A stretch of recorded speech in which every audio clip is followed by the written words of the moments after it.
వినాయక చవితి ఉత్సవాలకు తప్పనిసరిగా ముందుగా అనుమతి పొందాలని సీఐ హుసేన్ విజ్ఞప్తి చేశారు.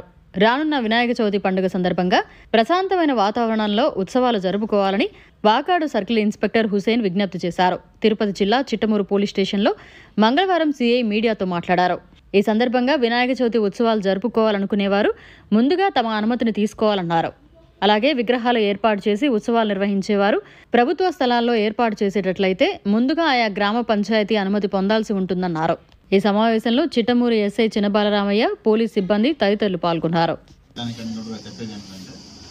రానున్న రోజుల్లో మనము వినాయక చవితి పండుగను జరుపుకుంటా ఉన్నాము. అందరూ ప్రశాంతంగా హ్యాపీగా జరుపుకోవాలని ఆశిస్తున్నాము. అదేవిధంగా ప్రతి ఒక్కరు ఎవరైతే వినాయక స్వామి విగ్రహాన్ని పెట్టాలనుకుంటున్నారో వాళ్ళు అందరూ ముందుగా ఖచ్చితంగా పర్మిషన్ తీసుకోవాలి. వాళ్ళు కూడా చాలా భక్తి శ్రద్ధలతోనే చేసుకోవాలి. వాళ్ళు మండపానికి ఖచ్చితంగా పర్మిషన్ ఉండాలా. వాళ్ళు ఎక్కడ గవర్నమెంట్ ప్లేస్లో పెట్టుకోకూడదు. పెట్టుకున్నా కానీ దాని యొక్క పంచాయతీ అప్రూవల్ పర్మిషన్స్, అన్ని రకాల పర్మిషన్స్ తీసుకోవాలి. ఈ పండుగ సందర్భంగా అందరికీ తెలియజేసుకుంటున్నాము. నిమజ్జనం సమయంలో కూడా అందరూ వాళ్ళ యొక్క సమయం పాటించి సాయంత్రం 5 గంటల లోపు నిమజ్జనానికి వచ్చేయాలి. అంటే వాళ్ళు అనుకున్న రోజులు, అంటే 3వ రోజు, 5వ రోజు, 7వ రోజు ఉంటుంది. ఆ విధంగా వాళ్ళు అనుకున్న రోజు సాయంత్రం 5 లోపల వచ్చేస్తే అక్కడ దాని గురించి మన తూపిలపాలెంలో కూడా అన్ని రకాల ఏర్పాట్లు చేయడం జరుగుతుంది. క్రేన్లు పెట్టడము, వాళ్ళ సేఫ్టీ కోసం బోట్లు పెట్టడము, ఎన్డీఆర్ఎఫ్ బోట్లు పెట్టడం అని జరుగుతూ ఉన్నాయి. అయినా కానీ ఈసారి కొత్తగా క్రేన్లు పెట్టిస్తున్నాము. వాళ్ళకి ఇబ్బంది లేకుండా వాళ్ళకి దానికి సద్వినియోగం చేసుకోవాలి. ఆ యొక్క సేవలను కూడా సద్వినియోగం చేసుకొని చాలా దాన్ని జాగ్రత్తగా రావాల్సింది తెలియజేస్తున్నాము.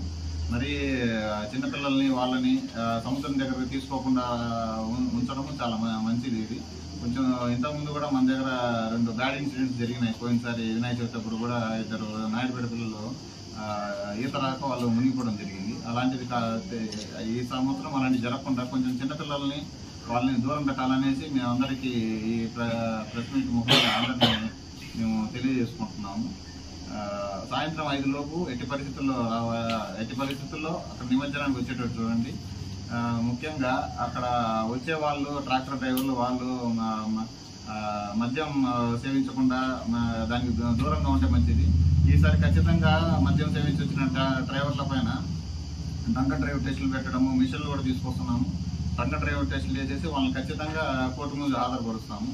అందుకని ఇది కొద్దిగా జాగ్రత్తగా ట్రాక్టర్ డ్రైవర్లని తీసుకొచ్చే బాధ్యత విగ్రహం ప్రతిష్ఠించే కమిటీ వాళ్ళపైన ఎక్కువగా ఉంటుంది. వాళ్ళపైన ఇది బాధ్యత పెడుతున్నాము. ఇది కొంచెం ఎదిగి అందరూ ప్రశాంతంగా, ఆనందంగా ఈ పండుగను చేసుకోవాల్సింది తెలియజేస్తున్నాం. వినాయక చవితి సందర్భంగా పర్మిషన్లకు వచ్చే వాళ్ళకి అందరికి తెలియజేయడం ఉంది. డీజేలు కానీ డీజేలు మొత్తం ఇక్కడ నిషేధించడం జరిగింది. డీజేలు కానీ, టపాసులు కానీ, దానిలో వచ్చేటప్పుడు పేలుడు పదార్థాలు కానీ అవి కానీ అంతా నిషేధించడం జరిగింది. దాన్ని ఎవరు దానికి చేయొద్దు. మాకు పోలీసుల యొక్క దానికి అసౌకర్యానికి కూడా గురి చేయొద్దు. మీరు అసౌకర్యానికి గురి కావద్దు. మరిన్ని అప్డేట్స్ కోసం మన HN9 టీవీ ఛానల్ని సబ్స్క్రైబ్ చేసుకోండి.